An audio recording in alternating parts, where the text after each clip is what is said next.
O nosso corpo diz muito ao nosso cérebro e o nosso cérebro reage dessa mesma forma. Conseguimos saber se as pessoas gostam uma da outra só através deste mimetismo. Devemos também ter atenção à forma como nós tomamos decisões e como é que o nosso corpo está posicionado quanto a isso.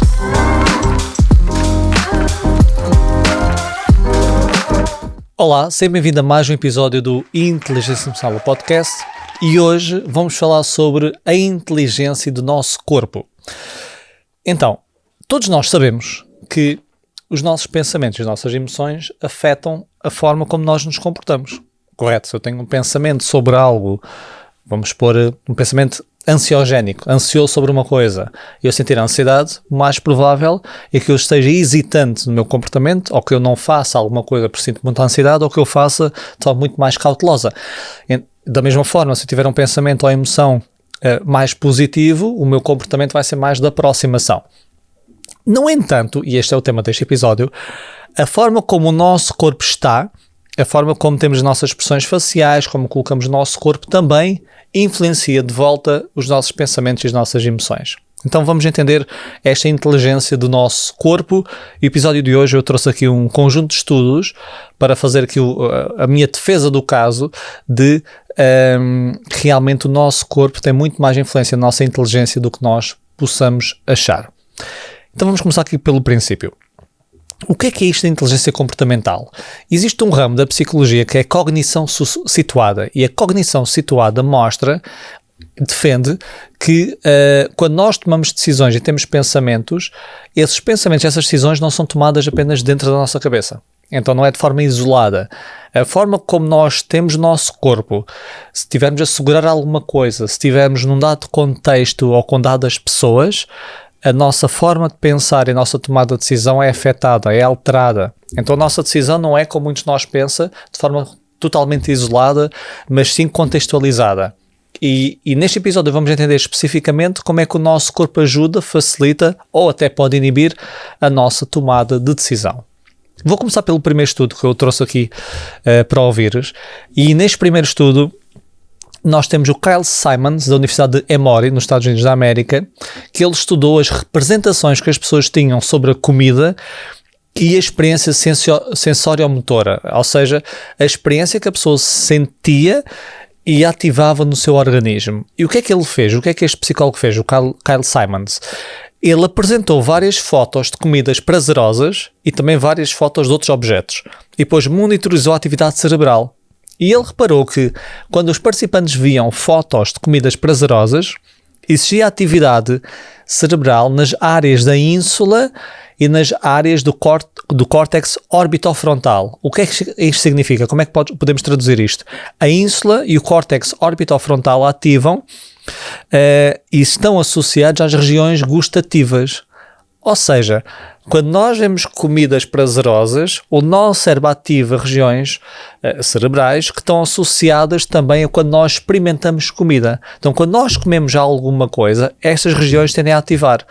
Da mesma forma como nós vemos estas imagens, as mesmas regiões tendem a ativar. Então, parece que quando nós olhamos para imagens, para o nosso cérebro é a mesma coisa estarmos a consumir essas comidas. Então há aqui uma dupla associação entre aquilo que vemos e realmente aquilo que nós comemos. Então vamos avançar aqui noutros estudos que vão cada vez mais conduzindo para o que nós falamos sobre neste podcast, que são as emoções, ok? Então vou começar a falar de várias formas como o nosso cérebro está conectado aos nossos sentidos e ao nosso corpo, para depois fazer aqui a minha defesa desta tese da nossa inteligência comportamental.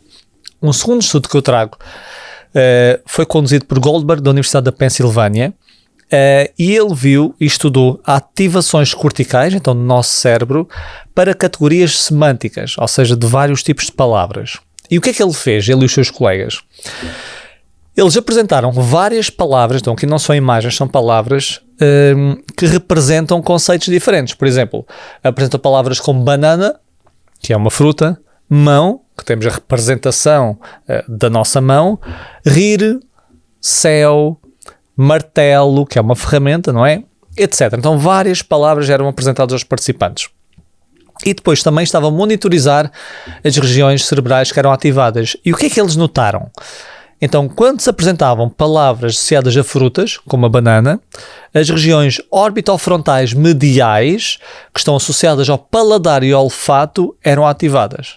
Então, vejam bem, quando eu penso em banana, na palavra banana, que é um alimento, que é uma fruta, as regiões associadas ao paladar, à prova da banana e ao olfato são ativadas. Por vezes, já todos nós passamos por isso, quando nós pensamos ou lemos ou vemos uma imagem de um certo alimento, por vezes parecemos que estamos a experienciar, não é? Ou a cheirar esse próprio alimento, porque estas regiões já ativam. No entanto, quando eram palavras com partes do corpo ou roupas, por exemplo, mão, as áreas ossipoparietais temporais laterais, que estão associadas à percepção do corpo humano, eram ativadas. Então, quando eu olho para a minha mão, ou quando eu penso na minha mão, estas regiões associadas também à percepção do corpo vão ser ativadas.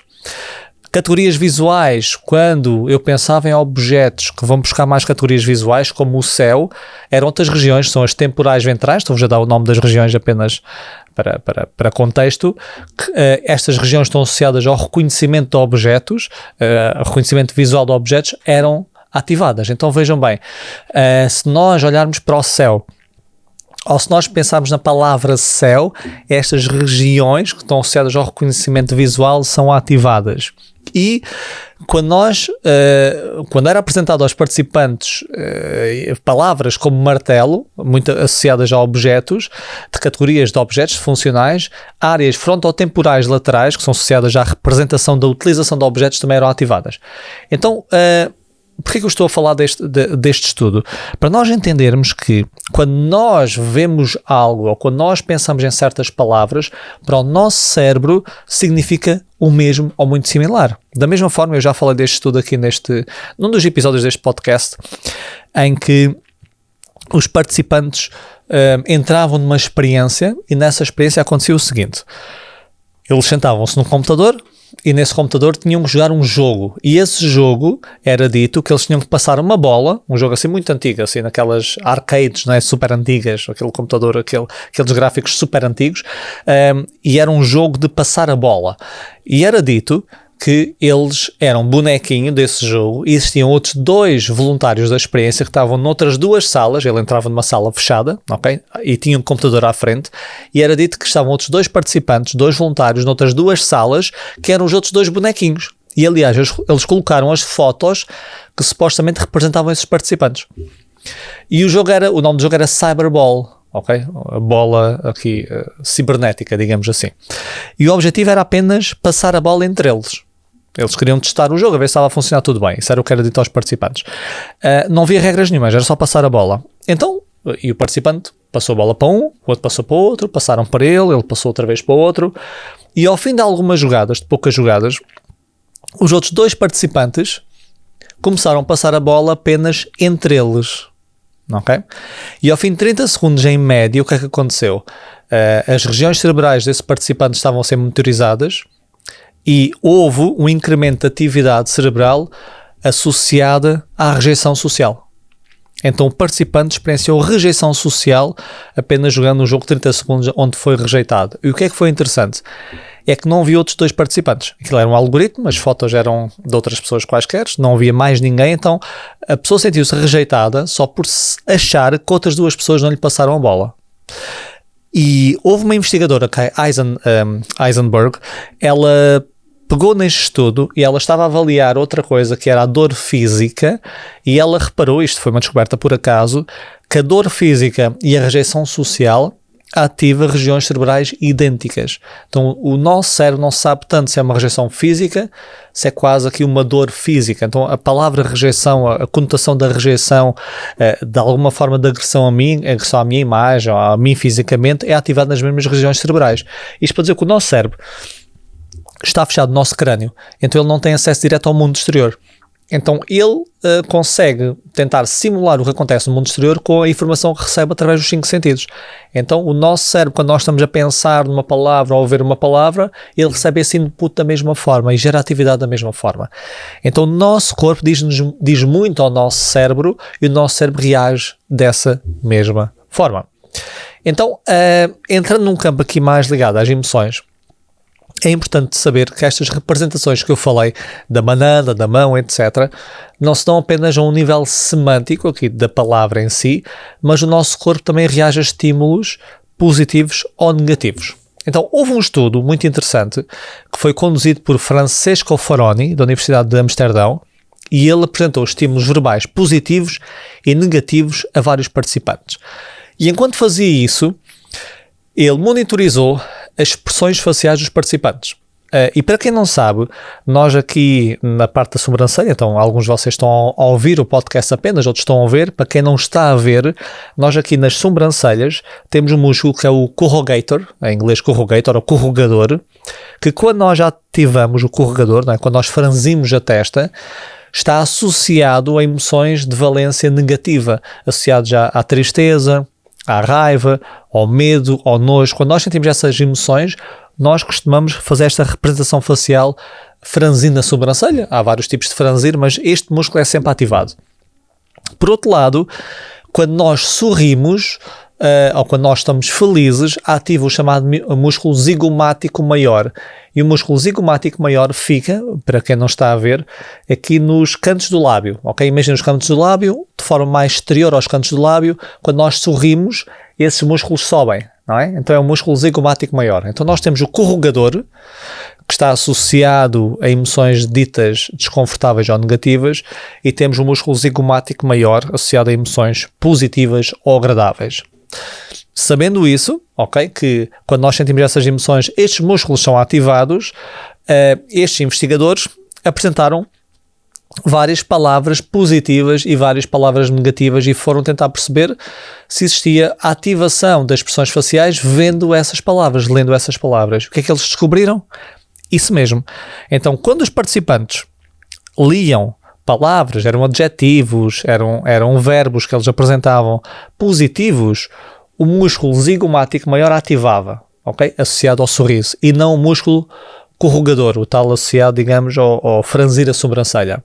No entanto, quando vinham estímulos negativos, mais uma vez adjetivos, verbos negativos, o músculo corrugador, então o franzir da sobrancelha, ativava.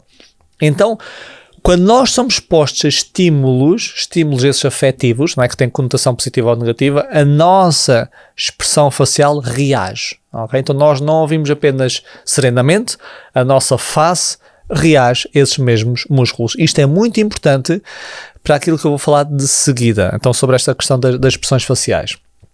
Porque este efeito não acontece apenas quando nós lemos alguma coisa, acontece também quando nós vemos outras pessoas. Quando nós olhamos para outras pessoas, nós temos a tendência de imitar o que as pessoas estão a fazer, a expressar, ok? Não é consciente, mas já há imitações muitas vezes micro, mas que o nosso corpo, que a nossa expressão facial gera quando nós estamos em contacto com outras pessoas. Isto é conhecido por mimetismo. E houve um estudo desenvolvido por Christian Kaiser, do Departamento de Neurociência do Centro Médico Universitário de Groningen, em que ele apresentou várias pessoas a sorrir, várias pessoas a fazer várias expressões e monitorizou as expressões faciais dos participantes. E o que é que ele notou? Notou que, e verificou que apenas observarmos expressões faciais de terceiros faz com que imitemos espontaneamente essas expressões faciais. Okay? Então eu vejo alguém a sorrir, eu posso não estar conscientemente a sorrir, mas vou sorrir. Eu vejo alguém a ter uma expressão de medo, mesmo que eu conscientemente não esteja a percepcionar, os meus músculos vão replicar isso mesmo, muitas vezes com menor intensidade. Também verificou que este processo é difícil de controlar. Então, mesmo quando os participantes lhes era dito para tentar não imitar a face deles, eles tinham muita dificuldade em fazê-lo. A maior parte não conseguia, porque isto é espontâneo.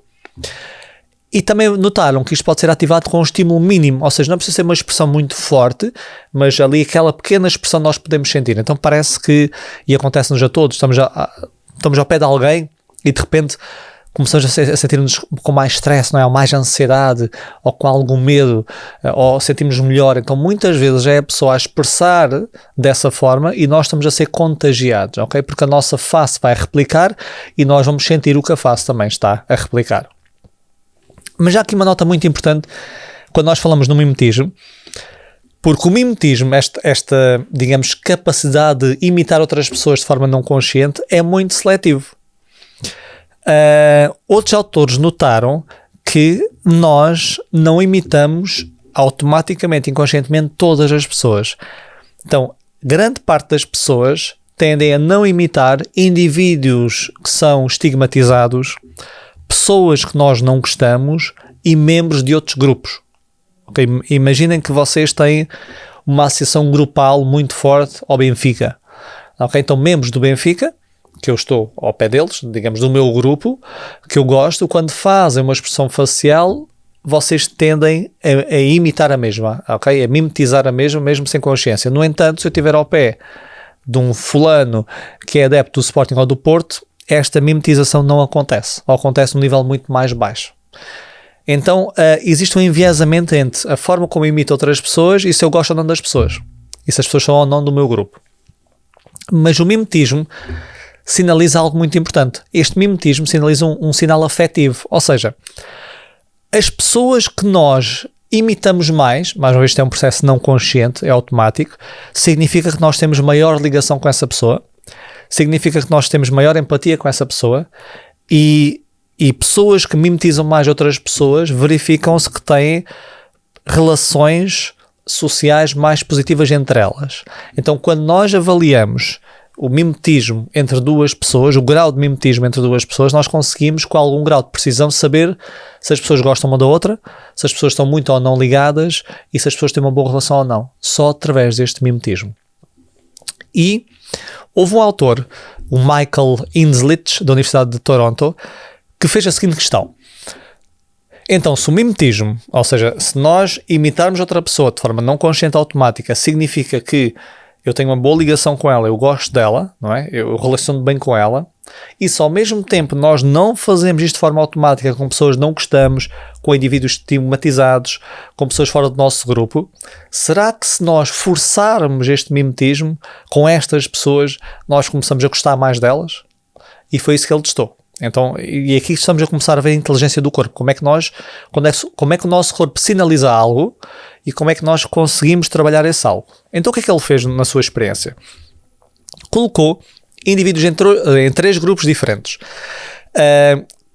Ambos os indivíduos dos 3 grupos tinham que ver um vídeo de 140 segundos em que mostrava um ator a desempenhar um papel. Ou seja, o ator neste caso o que ele fazia era, pegava e bebia num copo d'água. Eu tenho aqui a minha caneca, então eu pegava na caneca,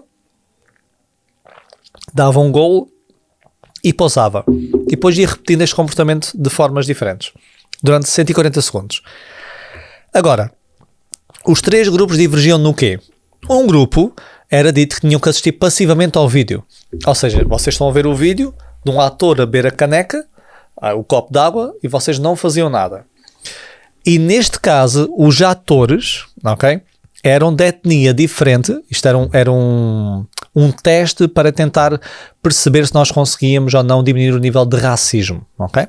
Então eram membros de outra etnia e as pessoas viam o vídeo passivamente. No segundo grupo, eles assistiam e imitavam ao vídeo que tinham atores de outra etnia. Então, a mesma coisa, atores de outra etnia, diferente dos participantes, mas eles tinham que imitar. Então, enquanto o participante do vídeo pegava no copo d'água, eles também tinham um copo d'água e tinham que imitar. Tinham que pegar ao mesmo tempo, okay, simular, imitar, mimetizar. O terceiro grupo faziam a mesma coisa, então assistiam e imitavam, mas os atores que estavam representados no vídeo eram da sua própria etnia. Okay? Então, era uma pessoa da minha etnia a fazer este movimento e eu tinha que imitar este movimento. E depois os investigadores mediram o racismo a 2 níveis. Implícito, que é aquele mais automático, e explícito, que é aquele relatado pelos participantes. O que é que eles descobriram? Que o grupo que assistia e imitava ao ator de outra etnia, então não era passivamente, era imitava, apresentou menor racismo, quer implícito, quer explícito, em comparação com os outros 2 grupos. E este estudo eu achei muito interessante e é muito poderoso porque mostra que nós podemos fazer um bypass a esta inteligência do nosso corpo. Então, se o nosso corpo sinaliza automaticamente de quem gosta mais através da automaticidade com que replica e mimetiza o comportamento de outras pessoas, Se eu contornar isto, eu começo a ter uma leitura mais positiva perante essas pessoas. Okay? Então isto é muito interessante para nós pensarmos sobre isso, é uma forma de nós reduzirmos algum tipo de preconceito. Mas o nosso corpo e a forma como nós colocamos também as nossas expressões faciais também ajuda na avaliação de estímulos emocionais. Ou seja, eu coloquei aqui uma compilação de estudos para percebermos esta nuance.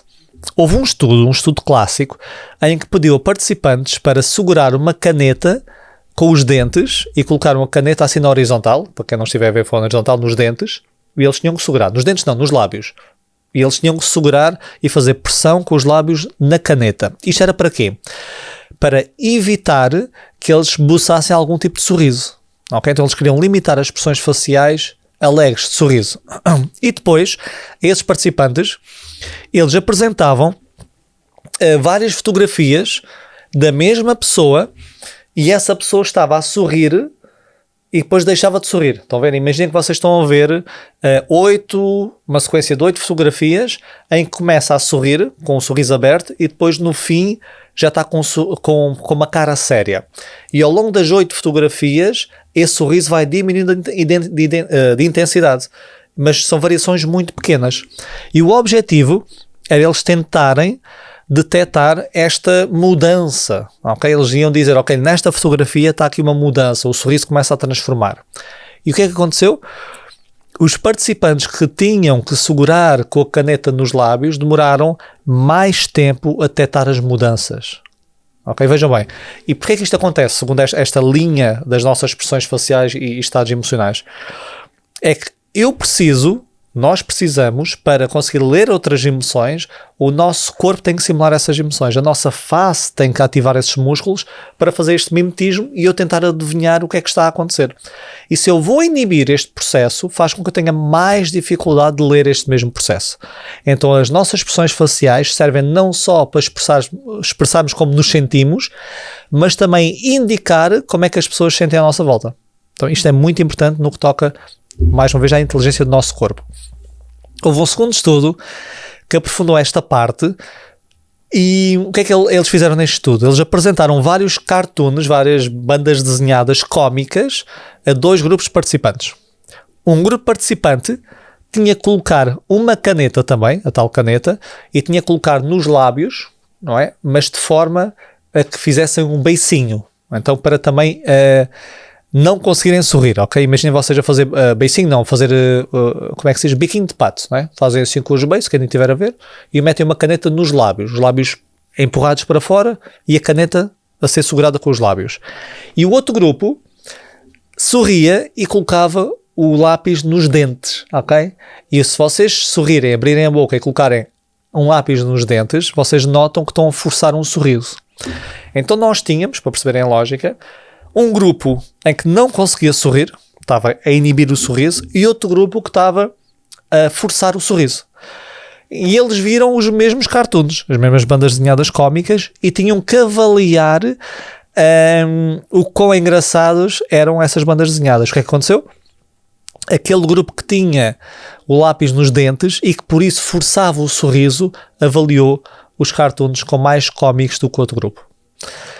Isto vai mostrar aquilo que eu disse ao início deste episódio, que nós não tomamos decisões, não avaliamos as situações de forma completamente neutra. A nossa tomada de decisão é afetada por muitos fatores contextuais e inclusive fatores fisiológicos, expressivos. Então a nossa própria expressão facial vai fazer com que uma coisa que pareça para nós objetiva, que é o quão cómico eu acho que uma coisa é, vai influenciar esse processo.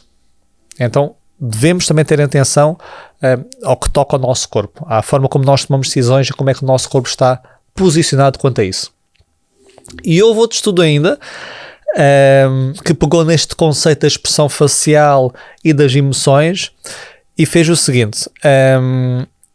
Lembram-se que eu falei há pouco do músculo corrugador ou corrugator em inglês, que nós já ativamos, que é o franzido da sobrancelha, que está associado a emoções negativas.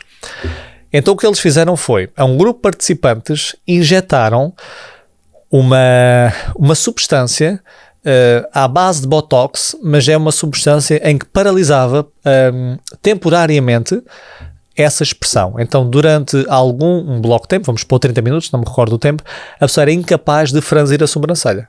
Então, mais uma vez, não conseguia mimicar uma expressão de raiva, uma expressão de tristeza, pelo menos nas suas sobrancelhas. Então, ficaram paralisados. Era um botox, aquilo, uma paralisia parcial, temporariamente. E depois o que é que eles fizeram? Apresentaram várias frases carregadas com contextos emocionais. Então, frases em que estavam expressões de raiva, frases em que existiam expressões de tristeza ou frases em que existiam expressões de alegria. E o que eles verificaram foi, eles depois mediram o tempo de resposta, ou seja, que os participantes demoravam a ler essas frases. Tinham as mesmas palavras, o mesmo comprimento, e estava tudo controlado, mas mudava a intensidade e o tipo de emoção que era apresentado. E eles verificaram que, em comparação com o grupo que não tinha esta paralisia, este botox foi introduzido, os participantes com o botox no músculo corrugador, mais uma vez, que não consegue expressar as emoções negativas, demorou mais tempo a conseguir ler e entender as frases que estavam associadas à raiva e à tristeza. Mas não aconteceu com a alegria. Ok? Então, se tenho esta parte paralisada, eu demoro mais tempo a perceber que alguma coisa significa raiva ou que outra coisa significa tristeza, mas não afeta as emoções positivas. Então acho que este é um estudo muito forte que mostra que realmente as nossas expressões faciais permitem-nos avaliar e sentir as coisas de forma diferente. Então, até agora, o que nós falamos foi dos músculos da face, no que toca às emoções, mas a verdade é que todo o nosso corpo influencia o estado emocional e a nossa tomada de decisão. Então, não é só a expressão facial, mas, por exemplo, o movimento da nossa cabeça. A forma como nós movimentamos a nossa cabeça também vai alterar a nossa percepção sobre as situações. Houve um estudo desenvolvido por Gary Wells, da Universidade do Ohio, e ele fez o seguinte. Chamou vários voluntários ao laboratório e foi dito que estavam a testar uns novos headphones, uns novos headsets.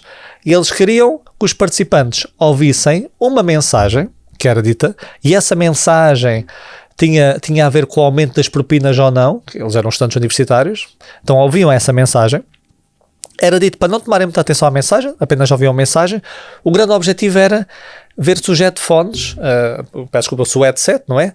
Se aguentava-se na cabeça ou não. Então, o que é que eles pediram? Pediram metade dos participantes para, enquanto ouviam a mensagem, acenavam com a cabeça. Então, quem não estiver a ver na câmara, imaginem vocês a dizerem que sim com a cabeça, não é? Então, vocês baixam e levantam o queixo na vertical, acenam a cabeça. E metade dos participantes faz o chamado nodding. Então, vocês rodam com a cabeça na horizontal, como se estivessem a dizer não. Ok? Então, metade dos participantes ouviam a mensagem e diziam que sim. É o acenar eu dizer que sim. E metade dos participantes dizia que não com a cabeça. No fim, eles fizeram várias questões para avaliar supostamente a funcionalidade do headset, se gostaram ou não, se acham que tem boa qualidade, mas eram perguntas apenas para os participantes não adivinharem o resultado do estudo, o objetivo do estudo. E depois existiam as perguntas que eles queriam mesmo avaliar, e a pergunta era, olha, em relação à mensagem que você ouviu, o quanto é que você concorda com essa mensagem? Com a mensagem que é dita, por exemplo, que devemos aumentar as propinas porque a universidade precisa para pagar isto e aquilo. E o que é que eles juntaram? Os participantes que abanaram a cabeça para cima e para baixo, como se fosse um sim, concordaram mais com a mensagem do que os participantes que disseram que não com a cabeça. Isto é impressionante. Então, o que os autores dizem é que parece que quando nós ouvimos uma informação, como já é dita, e nós estamos a acenar com a cabeça, nós estamos a validar, estamos a interiorizar, nós estamos a afirmar que gostamos daquela mensagem. Quando dizemos que não com a cabeça, nós estamos a rejeitar essa mensagem. E nós fazemos isso, ou seja, se vocês ouvirem uma informação de alguém que gostam e estão interessados, vocês estão a dizer que sim com a cabeça, não é? Se vocês ouvem uma coisa que não gostam e não concordam, vocês dizem que não com a cabeça. Mas mais uma vez, como eu tinha dito aqui no início deste episódio, nós respondemos. O nosso corpo responde aos nossos pensamentos e emoções. Então, se eu penso que não e não acredito, eu vou dizer que não com a cabeça. Mas dizer que não com a cabeça também vai influenciar a forma como eu vejo essa situação. Ok? Ainda tocando no corpo, Vamos descer da cabeça. Eu trouxe aqui alguns estudos diferentes, só para mais uma vez apresentar o meu caso, que realmente o nosso corpo tem um grande poder na forma como nós vemos as coisas e como nós nos sentimos. Isto é uma coisa que se fala pouco e é importante falar. A nossa postura corporal, a própria postura, também vai influenciar muitas vezes até a nossa motivação. Houve um estudo em que os participantes tinham que fazer várias tarefas e depois no fim era dito se eles tinham tido sucesso ou não na tarefa. E era pedido aos participantes para, quando ouvissem o feedback, eles ou colocassem-se numa posição, uma postura, digamos, confiante, imaginem, peito para fora, ombros para trás, ou então uma postura mais derrotista. Então os ombros curvados, ok? Queixo para baixo, mãos assim no meio das pernas, ou seja, uma postura de pouca confiança. E a seguir deram outra tarefa aos participantes e fizeram várias perguntas. E o que é que eles notaram? Quando os participantes faziam uma tarefa e era dito que a tarefa tinha sido bem sucedida e os participantes colocavam-se numa posição de confiança e poder, eles a seguir tinham mais motivação para a tarefa seguinte e sentiam mais controle sobre a própria tarefa. Mas o grupo que tinha feito a tarefa, que foi dito também que teve sucesso na tarefa, mas que estava na posição de pouca confiança, reportou sentir menos motivação na tarefa seguinte e menos percepção de controle sobre a tarefa.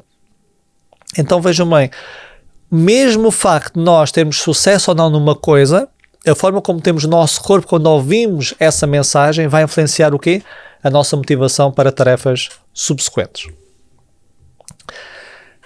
Outro estudo muito interessante que eu quis aqui trazer e tem a ver com o corpo, mas vamos ainda afunilar mais, tem a ver com o braço, e este pode parecer se enquanto os outros que eu falei até agora, do acenar, da nossa postura, para alguns de vocês pode fazer muito sentido, embora possa ser curioso e fascinante, este que eu vou apresentar, muitos de vocês vão desconhecer e tenho a certeza disso, e pode parecer estranho. Então, qual é a teoria que está por trás disto que eu vou mostrar? Os nossos braços, quando nós fazemos certos movimentos com os nossos braços que indicam aceitação ou recusa. Então, movimentos, e quem não me estiver a ver, imaginem que vocês esticam o braço, não é? Então tem o braço esticado para a frente, e depois vocês fazem uma flexão do braço. Imaginem que vocês têm um peso, um halter, e vão fazer um movimento para trabalhar o bíceps, não é? Então vocês fazem uma flexão, vocês puxam para dentro o braço. Este movimento de flexão significa aceitação. É como se vocês estivessem a chamar alguma coisa para vocês, ou vocês estão a receber a ideia. Mas quando nós fazemos um movimento de extensão é ao contrário. É quando vocês têm o braço já para vocês, mas colocam para fora. Então quem não me estiver a ver, imaginem que vocês estão a fazer um movimento com o bíceps, não é? Então vocês fazem a flexão, que é para dentro, e depois volta à posição original, que é a extensão. E quando nós fazemos a extensão, supostamente significa que nós estamos a recusar a ideia. Nós estamos a jogar para fora. Nós estamos a afastar de nós essa ideia. Com base nesta teoria, não é, que a extensão é que não gostamos e a flexão gostamos, eles pediram participantes num estudo para, enquanto faziam movimentos de flexão ou de extensão, escreverem nomes de celebridades que eles conheciam, ou que gostavam ou que não gostavam. E o que é que eles descobriram no fim do estudo? Aqueles que faziam movimentos de flexão, e volto a referir flexão é que supostamente gostam, lembraram-se de mais nomes de celebridades que gostavam. E aqueles que fizeram movimento de extensão e iam pensando nos nomes das personagens, das celebridades, lembraram-se de mais celebridades que não gostavam. Então parece que há certos movimentos que nós fazemos que ativam a nossa memória e faz-nos tentar recordar de pessoas, situações, objetos que podemos gostar ou não gostar. Então a nossa memória é até seletiva pelos movimentos dos nossos braços. E por fim, há aqui um estudo também muito interessante para a nossa parte interpessoal. Não são apenas as expressões e movimentos do nosso corpo, mas também certas regiões sensoriais que elas influenciam as nossas escolhas. Por exemplo, um dos traços sociais que as pessoas mais gostam e que são mais poderosos no julgamento social é quando nós dizemos que alguém é caloroso. Em inglês é warmth, ou seja, uma pessoa que seja muito calorosa. Nós gostamos de pessoas calorosas. E alguma investigação mostrou que quer a temperatura física, quer a temperatura interpessoal, esta ligação de confiança, de caloroso, ativa regiões semelhantes, nomeadamente da ínsula. Então vejam bem, quando vocês estão a tocar numa coisa quente, não é a escalar, é quente, ou quando vocês avaliam alguém como caloroso, esta região do cérebro ativa. Ok? Então há uma superposição entre o calor físico e o calor humano. Então houve um investigador, o Lawrence Williams, da Universidade do Colorado, que ele criou a hipótese seguinte: será que as experiências de calor e frio físico podem aumentar também a percepção de calor e frio social? E o que é que ele fez? 2 estudos, em que no primeiro estudo os participantes seguravam uma caneca que estava ou quente, tinha por exemplo um café quente, ou um chá quente, ou então uma caneca gelada, um café gelado ou um chá gelado. E enquanto seguravam caneca, falavam com uma pessoa que eles não conheciam e no fim faziam perguntas sobre essa pessoa, tinham que avaliar essa pessoa. E o que é que eles descobriram? Como podem estar aqui a hipotizar, não é? A desconfiar, quem segurou na caneca quente avaliou a outra pessoa como mais generosa e como mais carinhosa. E houve ainda um segundo estudo deste psicólogo em que ele pediu a participantes para segurarem de uma almofada terapêutica que estava aquecida, quente, ou que estava fria. E eles depois deviam escolher presentes que queriam comprar e dizer se esses presentes eram para si ou para outra pessoa. O que é que eles verificaram? Quem segurou na almofada quente tinha mais probabilidade de escolher presentes para outras pessoas. E a almofada fria mais para si. Então parece que este calor físico sobrepõe-se, digamos, ao calor interpessoal e eu ligo mais a outras pessoas e acho as outras pessoas mais simpáticas. Isto até é muito interessante este estudo. Por exemplo, vamos supor que vocês trabalham numa empresa e que recebem clientes, então por vezes aquele cafezinho, quer uma bebida, um chá quente, e os clientes, enquanto estão a segurar nessa caneca, vão pensar que vocês são mais calorosos e amigáveis, por isso não ofereçam bebidas frias, porque senão vocês vão ser prejudicados, não é? E por fim, há aqui um estudo também a nível moral que vos queria deixar.